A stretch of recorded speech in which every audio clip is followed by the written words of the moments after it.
It's been a great winter in the Pacific Northwest, and the mountains are full of snow. It's been a few months since we were on the trail and slept in the woods, so we decided to come back up to the North Fork of the Coeur d'Alene River for a winter backpacking trip. We got the truck stuck twice while trying to park at the trailhead. And when we finally did get the truck into place, I wasn't sure if I was parked or stuck. Either way, we'd figure that out when we got back there the next day. I had scouted the area twice already this season, and the last time I was there was just a week before this trip. It was snowing so heavily that the trail I had cut had disappeared.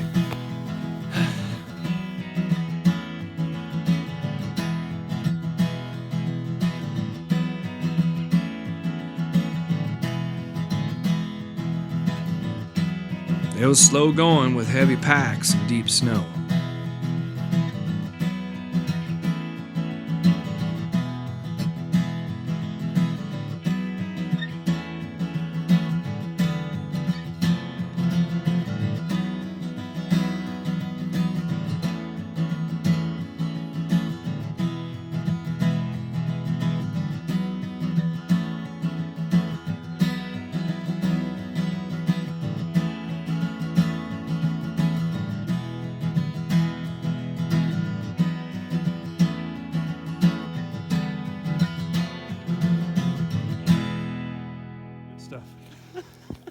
Let's go, bud. We were all working hard to cut the trail through the snow.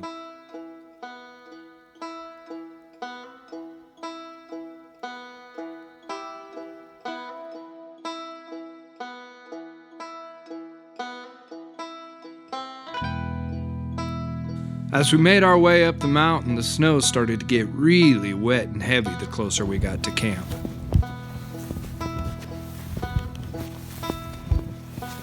To make matters worse, once we got on the logging road, the snow was even deeper. It was really starting to suck the wind out of us.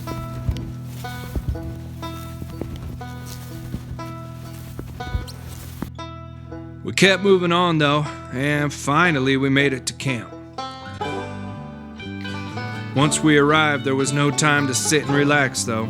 It had taken a long time to get there, and we had to immediately start prepping for our fire. Steaks were on the menu, and there was nothing that was going to prevent us from enjoying it next to a warm fire.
We spent what daylight we had gathering firewood, and we had to rush setting up our beds. By this time, the snow had turned to rain. Thanks to all the prep and a couple secret weapons we brought, we didn't have much trouble getting the fire going. So we put our steaks on the edge of the fire to slow cook as the dark settled in. The steaks couldn't have been better. After we ate, we lounged around the fire a bit, then headed off to bed.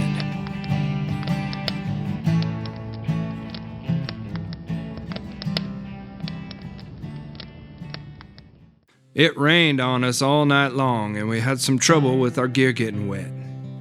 It was a very wet and cold morning, and we decided that the best way to keep warm was to pack up our gear and start walking out. As we were walking out, the rain continued to fall. We were both incredibly tired from the day before, and now with most of our gear waterlogged, our packs were even heavier. We had a trail cut in this time, but the snow was wet and heavy, and we were sinking in even further. We didn't have much left in us. We were focused on just putting one foot in front of the other. We were happy when we came around the bend and were able to see the truck at last. Thankfully, we were able to just drive away from the trailhead. By the time we made it to Pritchard, the snow had returned, and with a warm fire and a great burger in front of us, it wasn't long before we were talking about our next adventure.